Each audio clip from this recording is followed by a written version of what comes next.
The Mysterious Library of Lost Souls. Prologue. The city was shrouded in darkness, the only sound being the distant hum of a lonely engine. The streets were empty, save for the occasional stray cat darting across the pavement. It was a night like any other, yet it felt different. The air was heavy with an eerie anticipation, as if something was waiting to emerge from the shadows.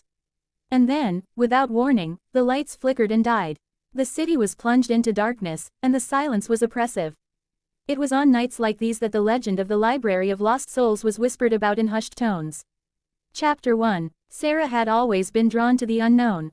As a child, she would spend hours exploring the attic of her family's old Victorian home, searching for hidden treasures and secrets.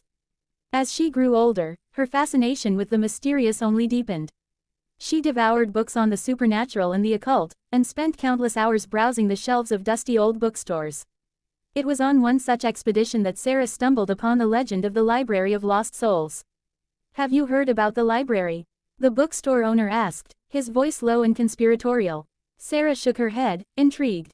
"It's a place where the living and the dead meet," the owner continued. "A library where the books come alive, and the readers become part of the story." Sarah's eyes widened as she listened, her imagination running wild with the possibilities. "Is it real?" she asked, her voice barely above a whisper. The owner smiled, his eyes glinting with mischief.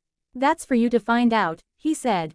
Chapter 2. Sarah spent the next few days researching the Library of Lost Souls, scouring the internet and poring over dusty old tomes in search of any mention of the mysterious library. It wasn't until she stumbled upon an obscure forum dedicated to the supernatural that she finally found a lead.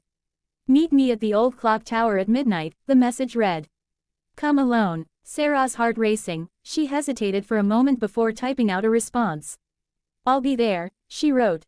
As the clock struck midnight, Sarah made her way to the old clock tower, her heart pounding in her chest. The tower loomed above her, its face glowing with an otherworldly light. And then, without warning, the doors creaked open, revealing a dimly lit hallway that seemed to stretch on forever. "Welcome to the Library of Lost Souls," a voice whispered in her ear.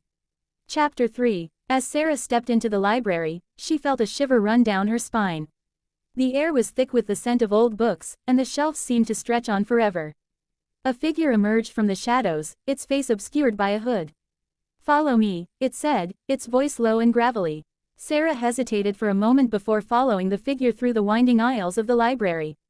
As they walked, the books seemed to shift and change around her, their titles blurring together in a maddening dance.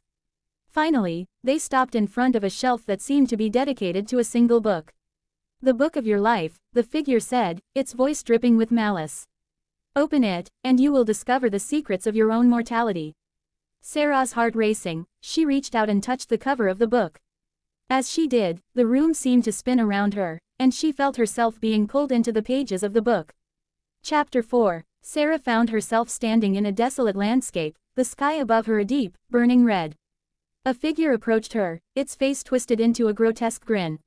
"Welcome to your own personal hell," it said, its voice dripping with malice. As Sarah watched in horror, the figure began to change, its body contorting and twisting until it was no longer recognizable. And then, without warning, everything went black. Epilogue. The next morning, the police found Sarah's car parked outside the old clock tower, but she was never seen again. The legend of the Library of Lost Souls lived on, a cautionary tale about the dangers of curiosity and the power of the written word. But some say that on certain nights, when the moon is full and the wind is blowing through the streets, you can still hear Sarah's screams echoing from the depths of the library. And if you listen closely, you can hear the sound of pages turning, as the book of her life continues to write itself, forever trapping her in the Library of Lost Souls.